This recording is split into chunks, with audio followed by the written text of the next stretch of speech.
Selamat pagi, perkenalkan nama saya Justina Yunarle Yelensiriana. Nomor induk mahasiswa 25309-2008. Saya adalah mahasiswa PPG dalam jabatan Angkatan Batch 3 tahun 2025 dari LPTK STPK Santo Fransiskus Asisi Semarang. Pada kesempatan ini, saya akan melaksanakan praktek pembelajaran sebagai bagian dari penilaian uji kinerja. Praktek pembelajaran akan dilaksanakan di SMP Strada Nawal dengan materi Yesus mewartakan kerajaan Allah melalui perumpamaan. Mata pelajaran agama di kelas 8C.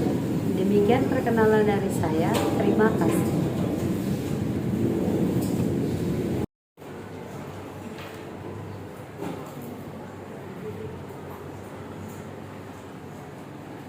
Justin and friends, let's pray together.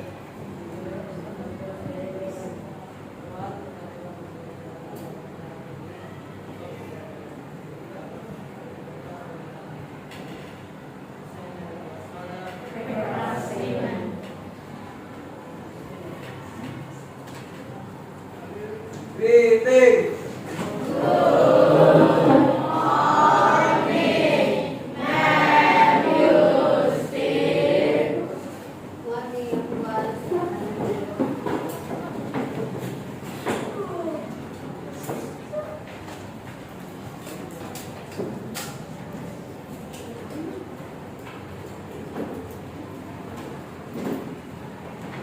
Oke, selamat pagi semuanya. Hari ini kita akan memulai pembelajaran, yaitu mengenai judulnya adalah Yesus mewartakan kerajaan Allah melalui perumpamaan. Oke, sebelum Yesus memulai pembelajaran, siapa yang hari ini nggak masuk? Oke, sama? Oke, dua orang kemana? Pasti Bravo. Pasti siapa? Jocelyn sama? Sama. Sama?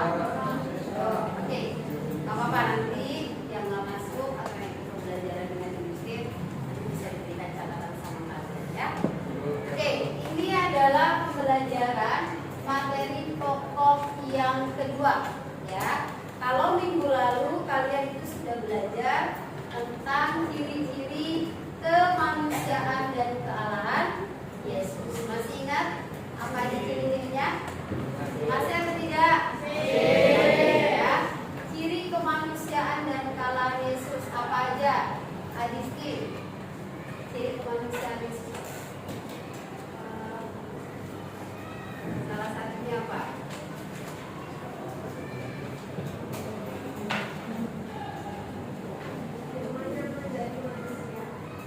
Ciri kemanusiaan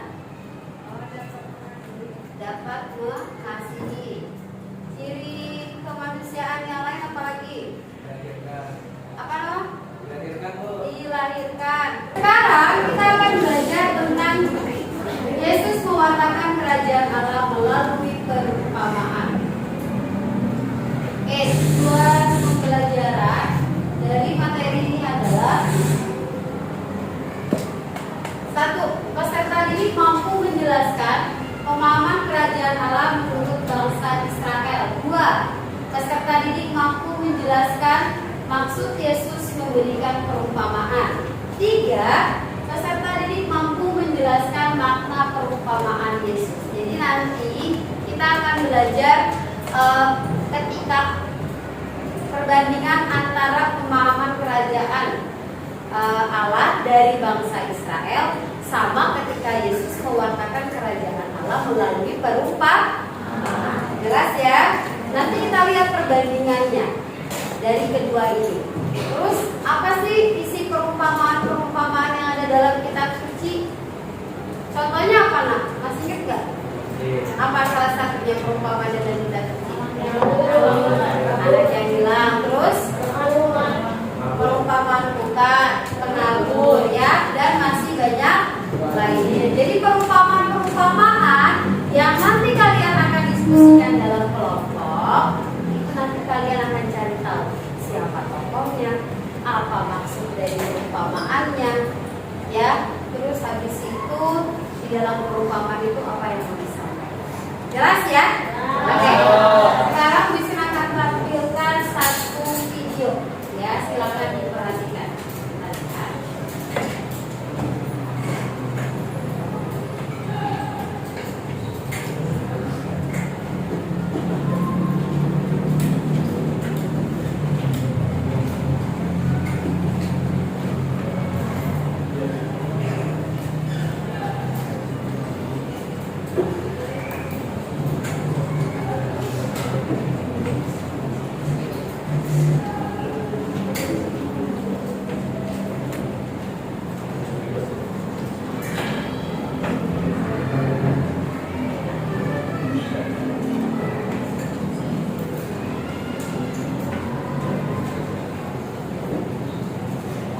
Kita tidak sampai habis ya.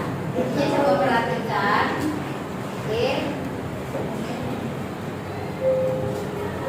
Dari video ini penjelasan tentang kerajaan Allah sebagai pokok kekuatan. Salam sehat, salam damai dan kasih Tuhan kita Yesus Kristus. Bertemu kembali dalam pembelajaran pendidikan agama Katolik yang pada hari ini kita akan melanjutkan pembelajaran pada subtema-subtema sebelumnya. Kalau pada tema pertama kemarin kita sudah membahas mengenai pribadi Yesus Kristus yang dia adalah sumber pemenuhan janji Allah, janji untuk keselamatan. Lalu kemudian juga Yesus Kristus yang sungguh Allah dan sungguh manusia, Allah yang berkenan turun ke dunia. Maka pada hari ini kita akan bersama membahas apa yang diwartakan Yesus, apa yang diwartakan oleh Allah sehingga kok berkenan untuk turun ke dunia. Yaitu subtema kita berikutnya mengenai kerajaan Allah, atau maksudnya bahwa kehadiran Yesus ke dunia ini sebagai pokoknya, sebagai tugas pokoknya adalah apa? Mewartakan kerajaan.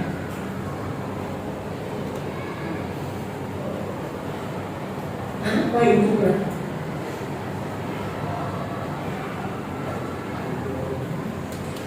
Ada pun beberapa kerajaan Allah itu antara lain, yang pertama, paham kerajaan Allah yang bersifat politis, artinya secara politik.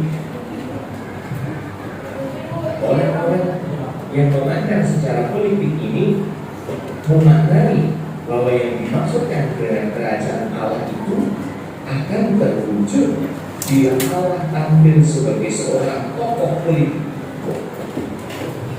Oke, ini yang politis. Yang kedua,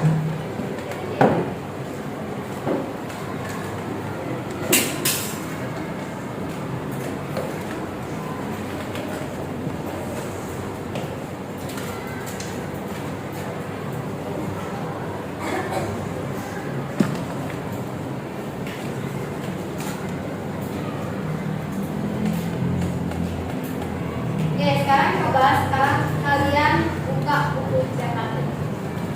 Lihat buku paketmu yang tentang perumpamaan.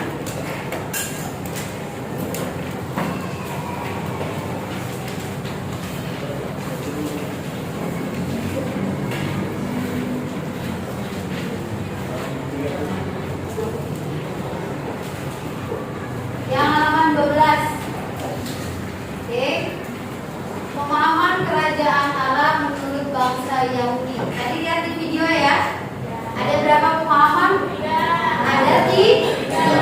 Apa aja? Monoteis, apokalipsis, dan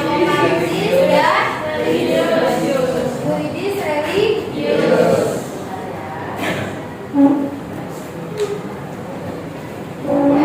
Politis, apokaliptis, dan juridis religius sama seperti yang ada di dalam buku cetak kalian. Hanya ini bisa dikemas lebih singkat. supaya kalian mudah memahami ternyata bangsa Yahudi punya pemahaman kerajaan Allah yang berbeda. Ya. Kalau kita lihat yang pertama adalah bersifat politis. Allah tampil sebagai tokoh politik yang dengan gagah berani tujuannya adalah memimpin bangsa Israel melawan siapa? Yang kedua, bersifat apokaliptis. Allah tampil untuk menunjukkan kekuasaannya untuk menegakkan kerajaan Allah. Yang ketiga bersifat religius ya. Mereka memandang bahwa hukum Taurat sebagai wujud kekuasaan Allah untuk mengatur manusia. Jadi intinya adalah mereka taat pada hukum Taurat. Sampai sini jelas? Paham ya? Itu adalah pemahaman kerajaan Allah menurut bangsa Yahudi. Sekarang kita lihat dari sosok Yesus, pemahaman kerajaan Allah disampaikan melalui dengan yang namanya perumpamaan. Oke, kita lihat sekarang pengertian dari perumpamaan. Pengertian dari perumpamaan.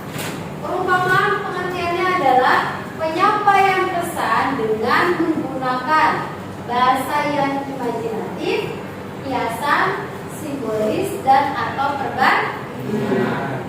Tujuan Yesus menggunakan perumpamaan adalah tujuannya untuk apa? Mewartakan supaya mereka yang mendengarkan itu mudah mengerti. Ya, anak-anak kecil yang kalau misalnya lihat sosok Yesus mereka langsung segera datang. Ya, Yesus berkata biarkan anak-anak datang kepadaku. Ketika Yesus menyampaikan apa yang terkait di dalam perumpamaan, orang mendengarnya akan lebih mengerti dan lebih memahami. Nah, sekarang pertanyaan Bu Yustin, perumpamaan yang ada di dalam kitab suci. Tadi salah satunya apa? Coba tunjuk tangan. Perumpamaan apa saja yang di dalam kitab suci? Satu. Perumpamaan seorang penabur. Terus apa lagi? Perumpamaan bukan. Lalang di antara gandum. Perumpamaan anak yang hilang. Perumpamaan anak yang hilang ada dua tokoh, siapa dan siapa? Siapa dan siapa? Dua anaknya siapa? Sebutnya siapa? Anak yang hilang. Siapa dan siapa? Sulung. Hah? Si sulung dan si bungsu. Yang hilang siapa? Yang hilang siapa?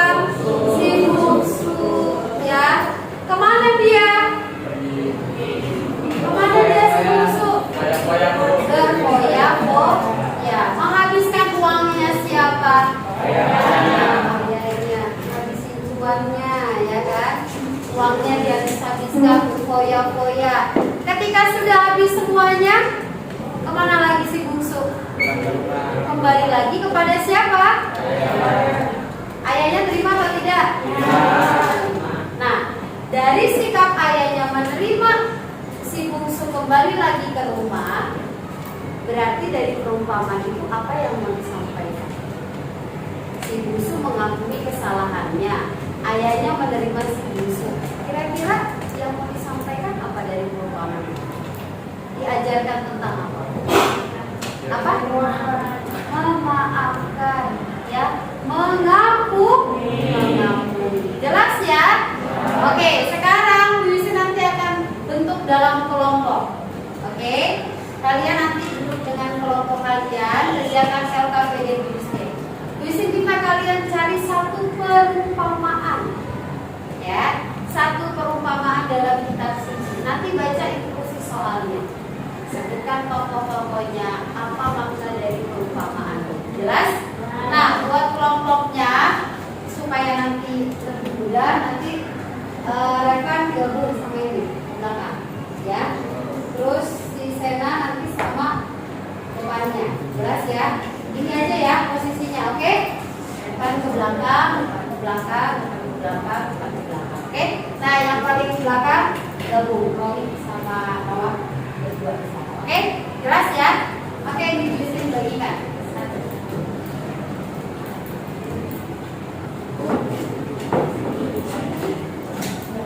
Ya, silakan boleh langsung diskusi.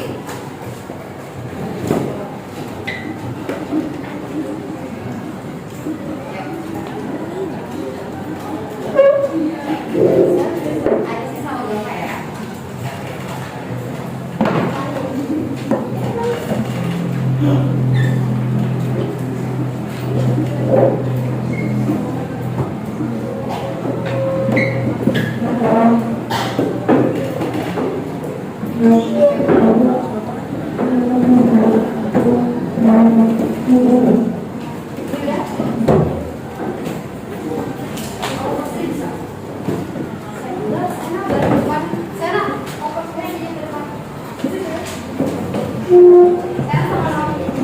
Oke, nah perumpamaannya bisa kasih tiga pilihan ya.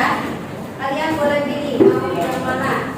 Ada ada 4 perumpamaan anak yang hilang, orang Samaria yang baik hati, penabur dan talenta. Ini salah satu. Silakan satu kelompok ambil satu handphone. Satu kelompok ambil satu handphone. Ayo cepat, silakan. Cari, boleh lihat di internet, boleh lihat di televisi, silakan. Ada 4 pilihan ya. Ada perumpamaan anak yang hilang, orang Samaria yang baik hati, penabur dan talenta. Pilih yang mana? Oke? Ya, siap, silakan. Ada pertanyaannya kan di atas? Pertanyaannya apa? Diminta untuk tulis judul perumpamaannya, terus apa lagi? Tokoh-tokohnya, terus apa lagi? Pesannya, ya.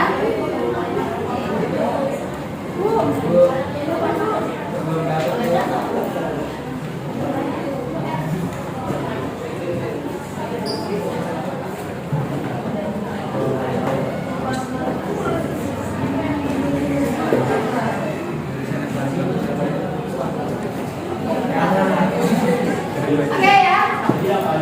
Nih, bisa jelaskan ulang. Bisa mengajak kalian memilih dari 4 perumpamaan.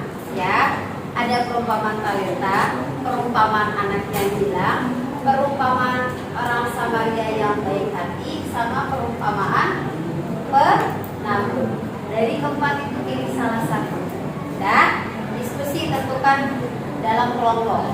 Kalau sudah menentukan perumpamaannya, tulis judul perumpamaannya, ya.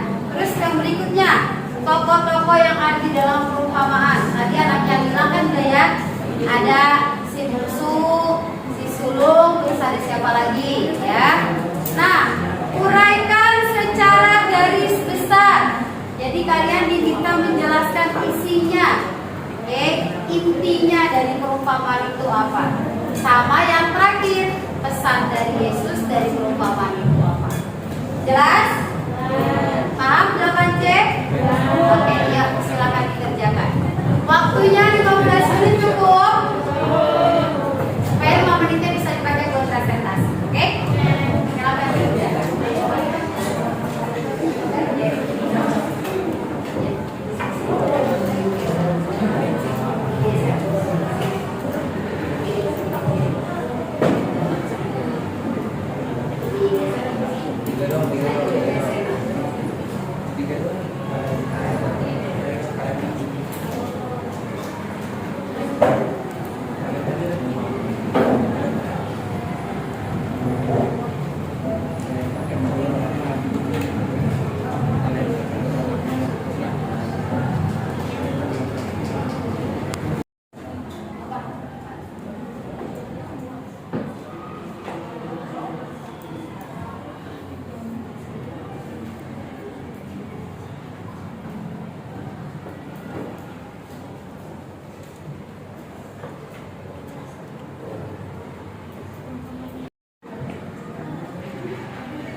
hambanya. Sebelum berpergian, ia ingin para hambanya mengembangkan asetnya. Para hamba 1 dan 2 mengembangkannya, tetapi malah ia menyimpan dan mengurusnya, sehingga ia pun dihukum. Ini adalah Yesus berpesan bahwa umat Kristen harus berusaha lebih dan bertanggung jawab menggunakan anugerah dan talenta yang diberikan Tuhan dan menjadi berkat untuk orang lain dan tidak menyanyiakan talenta yang diberikan Tuhan. Oke, terima kasih. Tepuk tangan buat Bapak.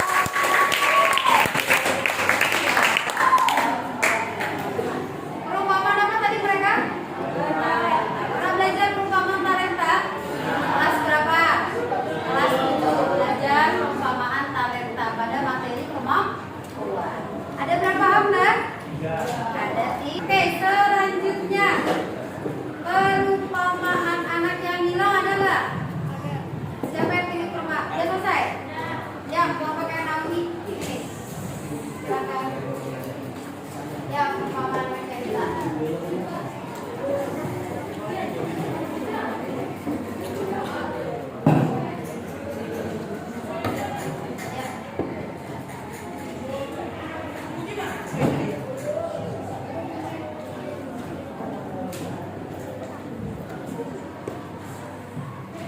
Selamat pagi, Bu Yusuf dan teman-teman. Kali ini kita akan menceritakan tentang perumpamaan anak yang hilang.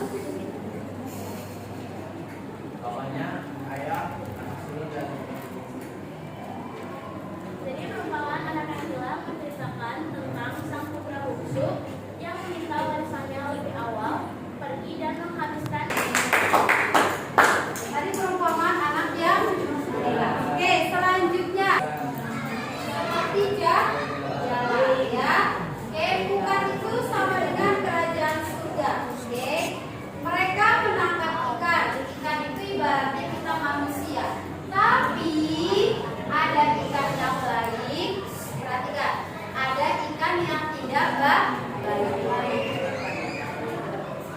Ya, ada ikan yang baik, ada ikan yang tidak baik. Sekarang ini kamu itu lagi dijaring sama Tuhan. Ya, Tuhan ini lagi menjadi kita, mau lihat kita sebagai manusia.